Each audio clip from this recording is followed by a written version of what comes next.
Born in the coastal city of Citium around 334 BCE, Zeno was a young Phoenician Greek merchant. Like his father, his standing in society, his livelihood, and his entire identity rested on the accumulation of external material wealth. He dealt in one of the most valuable commodities of antiquity, the shells of the spiny murex sea snail. Extracting their glands produced Phoenician purple dye, a labor-intensive pigment that served as the ultimate marker of status across the Mediterranean. While transporting a highly valuable cargo of this dye to the port of Piraeus, Zeno's ship was caught in a massive storm on the Mediterranean. The vessel splintered. The cargo vanished into the water.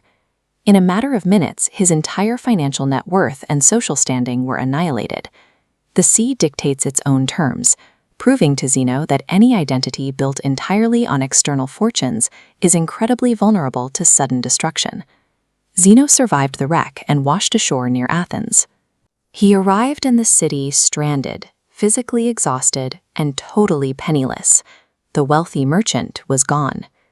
Wandering through the city, he stepped into a local bookseller's shop and listened as the owner read aloud from Xenophon's Memorabilia. The text was a vivid, detailed portrait of the philosopher Socrates. Listening to the reading, Zeno was introduced to a completely different type of wealth, the resilience and invulnerability of a disciplined, rational mind. Captivated, he asked the bookseller where he could find a man like this today. By sheer coincidence, the prominent Cynic philosopher Crates was walking past the shop at that exact moment. The bookseller simply pointed out the door. Zeno later summarized the sequence of events with a famous paradox: "I made a prosperous voyage when I suffered shipwreck." Losing everything he owned was the exact catalyst required for him to discover the only thing he actually had control over. Zeno immediately began his intellectual apprenticeship under Crates. He adopted the rigid, ascetic lifestyle of the Cynics, embracing physical poverty and stripping away his previous comforts. But he struggled with one specific aspect of the teaching. The Cynics practiced absolute public shamelessness, intentionally breaking social norms. Zeno, however, retained a native modesty that prevented him from letting go of what other people thought of him. To test his pupil's fragile ego, Crates handed Zeno a clay pot filled with lentil soup and ordered him to carry it through the Ceramicus, the most crowded pottery district in Athens. Seeing Zeno try to nervously hide the pot from the onlookers, Crates struck it with his staff. The clay shattered, the soup ran down Zeno's legs, and the young man fled the crowd in deep embarrassment. Crates called after him, pointing out that nothing terrible had actually happened. From this, Zeno extracted a vital lesson. Public opinion cannot physically harm you. Social embarrassment is a subjective judgment, proving that human suffering stems from our internal reactions, rather than external events. While cynicism offered immense physical resilience, Zeno recognized it lacked a structured theoretical foundation. He left Crates to study formal dialectics with the Megarian school. Training under logicians like Diodorus Cronus, Zeno learned to map conditional arguments. He developed a system for strictly filtering thoughts into true or false before giving assent. This filtering became the mechanism for achieving apatheia, removing destructive emotional passions, leaving only a clear, rational core. To complete his education, Zeno spent years at Plato's academy under the scholar Palomo, absorbing the ethical dimensions of a well-lived life. After 2 decades of study, Zeno had successfully scavenged the best fragments of rival Athenian schools. He combined the Cynics' hardened resilience, the strict logic of the Megarians, and the Academy's moral ethics into a single, cohesive framework. Around 300 BCE, Zeno was ready to teach. He rejected the isolated, private gardens favored by rival philosophers, and instead placed his new school directly in the center of the Athenian agora. He chose a specific public colonnade, known as the Stoa Poikile, or the Painted Porch. It was a heavily trafficked market area, notorious for being a site where past tyrants had executed citizens. Here on the porch, he outlined the dichotomy of control. As visualized here, Zeno drew a strict boundary. On the outside is a chaotic ring of everything we cannot control: our health, the weather, and our wealth.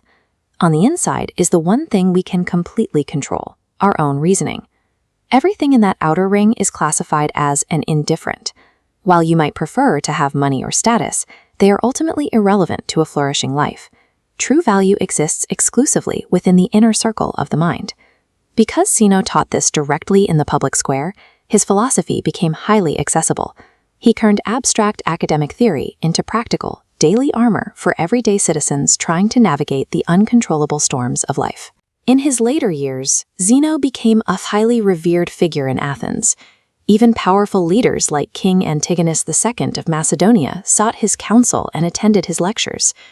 When Athens offered him honorary citizenship, he politely refused, choosing to keep his status as a Phoenician from Citium.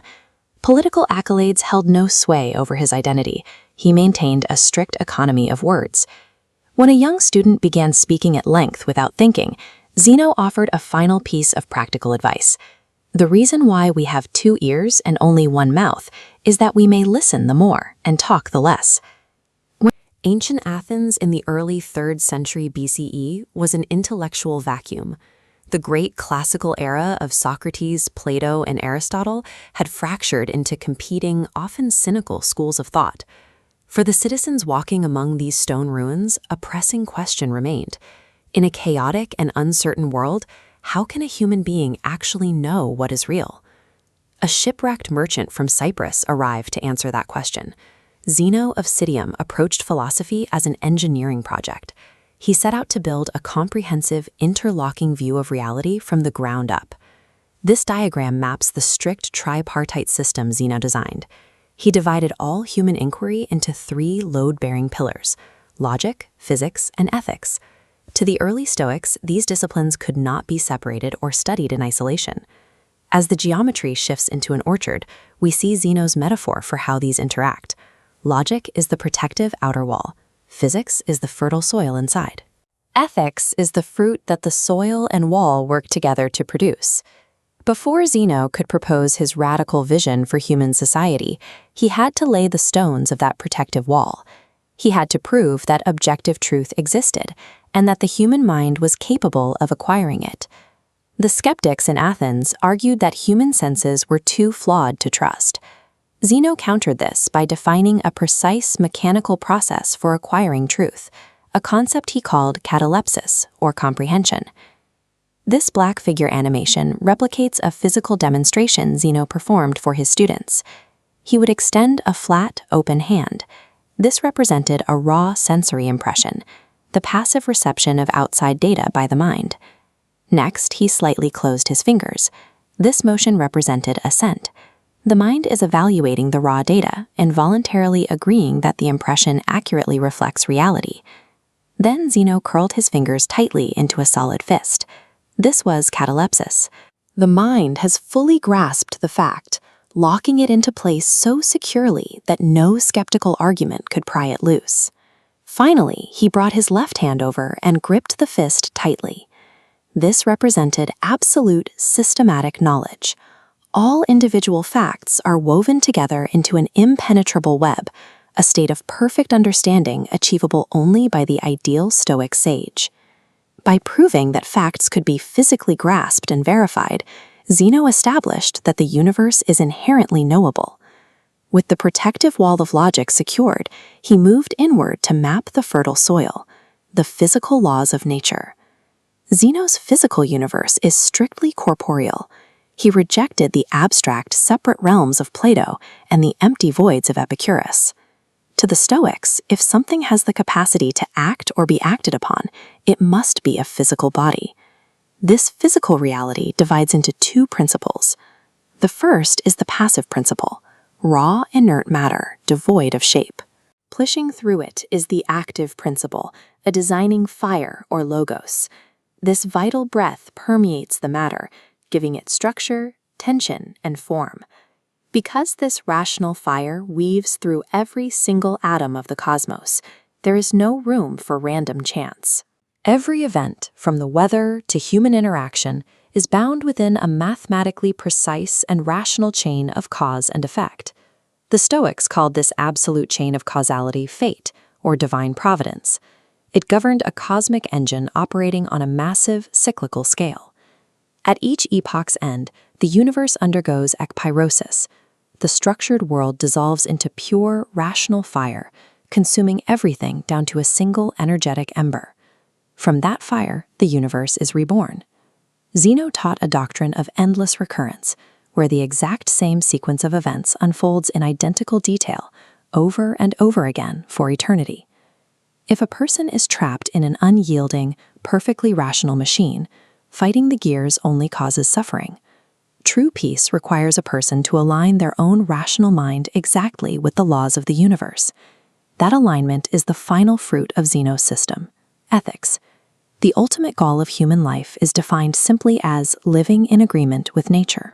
Zeno established a strict moral absolute to guide this life. An excellent rational character, virtue, is the only true good. An irrational character, vice, is the only true evil. Yet humans still have to navigate the physical world. Zeno addressed this by defining everything outside of virtue and vice as indifference. Health, wealth, and status are naturally preferred, while illness and poverty are naturally dispreferred. They have conditional value, but they do not make a person morally good or bad. This distinction allowed ordinary citizens to practice Stoicism without abandoning their families or their property.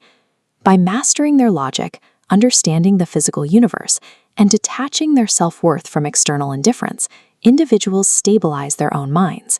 They become structurally sound components, ready to inhabit a perfect society.